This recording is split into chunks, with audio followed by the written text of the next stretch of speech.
നമസ്കാരം, ന്യൂസ് കാർഡിലേക്ക് സ്വാഗതം. ഒരു രാത്രി മുഴുവൻ കഴുത്തറ്റം വെള്ളത്തിൽ കൂരിരുട്ടിൽ കിണറ്റിൽ കഴിയേണ്ടി വന്നാലോ? ഓർക്കുമ്പോൾ പോലും ഭയം തോന്നുന്നുണ്ടല്ലേ? എന്നാൽ അങ്ങനെ ഒരു രാത്രി മുഴുവൻ ചെലവഴിച്ച ശേഷം ജീവിതത്തിലേക്ക് തിരികെ വന്നത് അടൂർ വയലാപ്ലാവിലിൽ എലിസബത്ത് ബാബുവാണ്. വന്യമൃഗശല്യത്തിൽ നിന്നും ജീവന് വേണ്ടി പായുന്ന നാട്ടുകാരുടെ പ്രതിനിധിയാണ് എലിസബത്ത്. സ്വന്തം വീടിന് സമീപത്ത് പോലും സുരക്ഷയില്ലാത്ത അവസ്ഥ, ജീവൻ തിരികെ കിട്ടിയത് ഭാഗ്യം കൊണ്ട് മാത്രം. ഒരുപക്ഷെ കേരളം ഇന്നുവരെ കണ്ടിട്ടില്ലാത്ത ദുരന്തം നമുക്കരികിലുണ്ടെന്ന മുന്നറിയിപ്പും എലിസബത്ത് നൽകുന്നു. കഴിഞ്ഞ ദിവസമാണ് സംഭവം നടന്നത്. കാട്ടുപന്നിയുടെ ആക്രമണത്തിൽ നിന്നും രക്ഷപ്പെടുവാനുള്ള ശ്രമത്തിനിടെ കിണറ്റിൽ വീണ എലിസബത്ത് കഴുത്തറ്റം വെള്ളത്തിൽ മുങ്ങിക്കിടന്നത് 22 മണിക്കൂറാണ്. തിങ്കളാഴ്ച വൈകിട്ട് 5-ന് വീണ എലിസബത്തിനെ നാട്ടുകാർ കണ്ടെത്തി അഗ്നിരക്ഷാ സേനയുടെ സഹായത്തോടെ കരക്കെത്തിച്ചപ്പോൾ ചൊവ്വാഴ്ച ഉച്ച കഴിഞ്ഞ് 3 മണിയായിരുന്നു.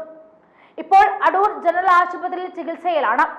22 മണിക്കൂർ കഴുത്തറ്റം വെള്ളത്തിൽ മുങ്ങിക്കിടന്നപ്പോഴത്തെ അനുഭവം അവർ വേദനയോടെയാണ് ഓർക്കുന്നത്. തിങ്കളാഴ്ച വൈകിട്ട് 4-ന് വീടിനൽപ്പം അകലെയുള്ള പുരയിടത്തിൽ പുല്ല് ചെത്തുന്നതിനിടയിലായിരുന്നു സംഭവം നടക്കുന്നത്. ഈ സമയം കാട്ടുപന്നി പിന്നിൽ നിന്നും ഓടി വന്ന് കയ്യിൽ ആഞ്ഞടിച്ചു. ഇടിയുടെ ആഘാതത്തിൽ വീണ ശേഷം അവർ എഴുന്നേറ്റ് ഓടി. പന്നി വിടാതെ പിന്തുടർന്നതിനാൽ അതിന്റെ ആക്രമണത്തിൽ നിന്നും രക്ഷപ്പെടുവാനായി ആ പുരയിടത്തിലെ തന്നെ ആൾപ്പാർപ്പില്ലാത്ത വീടിന് സമീപത്തെ കിണറ്റിൽ മുകളിലത്തെ തെട്ടയിൽ കയറി നിന്നു. എന്നിട്ടും പന്നി അവിടെ നിന്നും പോകാൻ കൂട്ടാകാതെ വന്നതോടെ ഭയം വർദ്ധിച്ചു. കിണറ്റിലേക്ക് അപ്രതീക്ഷിതമായി വീണതോടെ ആകെ പേടിയായി. ഇരുട്ടായതിനാൽ എന്തു ചെയ്യണമെന്നറിയാതെ അവസ്ഥയിലുമായി. എങ്കിലും ഉറക്കെ വിളിച്ചു നോക്കി, പക്ഷേ വെപ്രാളത്തോടെയുള്ള ശബ്ദം പുറത്തേക്ക് കേട്ടതേയില്ല. അടുത്തെങ്ങും ആൾ താമസമുള്ള വീടുകൾ ഇല്ലാത്തതിനാൽ സംഭവം ആരും അറിഞ്ഞതുമില്ല. രാത്രിയായതോടെ ഭയം കൂടി വന്നു. പക്ഷേ എവിടെ നിന്നോ കിട്ടിയ മനഃശക്തിയുടെ ഫലത്തിൽ ഒരു രാത്രി മുഴുവൻ കിണറ്റിന്റെ വശത്ത് പിടിച്ചു നിന്നു. ഇതിനിടയിൽ മുകളിലേക്ക് കയറുവാനായി നോക്കിയെങ്കിലും സാധിച്ചില്ല. അങ്ങനെ ദൈവത്തെ വിളിച്ച് എങ്ങനെയൊക്കെയോ കിണറ്റിനുള്ളിൽ കഴിച്ചുകൂട്ടി നേരം വെളുത്തതോടെയാണ് ഭയപ്പാടിന് അല്പം ആശ്വാസമായതെന്നും അവർ പറയുന്നു. രാവിലെയും ആരെങ്കിലും ഒന്ന് കേൾക്കട്ടെ എന്ന് കരുതി ഉറക്കെ നിലവിളിച്ചു നോക്കി. എന്നാൽ ആരും കേട്ടില്ല. പഞ്ചായത്ത് അംഗം സൂസൻ ശശികുമാറും മുൻ പഞ്ചായത്ത് അംഗം ശൈലതാനാഥും ഭർത്താവ് ബാബുവും കൂടി തിരച്ചിൽ നടത്തുന്നതിനിടെ ഉച്ച കഴിഞ്ഞ് 3 മണിയോടെയാണ് ഈ കിണറിന്റെ സമീപത്തു നിന്നും എന്റെ നിലവിളി ശബ്ദം കേൾക്കുന്നത്. അങ്ങനെ അവർ നോക്കിയപ്പോഴാണ് അവരെ കണ്ടതും. അതോടെ അവർക്ക് ജീവൻ തിരിച്ചു കിട്ടി എന്ന ആശ്വാസമായിരുന്നു. തുടർന്ന് നാട്ടുകാരെല്ലാം ഓടിക്കൂടി. അതിനിടയിൽ അഗ്നിരക്ഷാ സേനയുടെ 2 പേർ വലയിലുമായി കിണറ്റിലേക്ക് ഇറങ്ങി അവരെ കരയിലേക്ക് എത്തിക്കുകയായിരുന്നു. എന്തെന്നില്ലാത്ത ആശ്വാസമായിരുന്നു. ഭർത്താവ് ചേർത്ത് പിടിച്ച് ജീവിതം തിരികെ കിട്ടിയതിന്റെ സന്തോഷവും പങ്കുവച്ചു.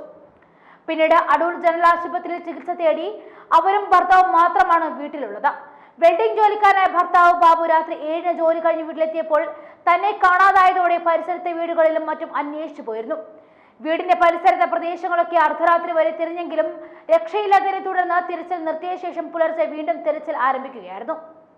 അവർ വീണുകിടന്ന കിണറ്റിലും ടോർച്ച് അടിച്ചു നോക്കിയിരുന്നെങ്കിലും തന്നെ കാണാനോ തന്റെ കരച്ചിൽ കേൾക്കുവാനോ അദ്ദേഹത്തിനായില്ല.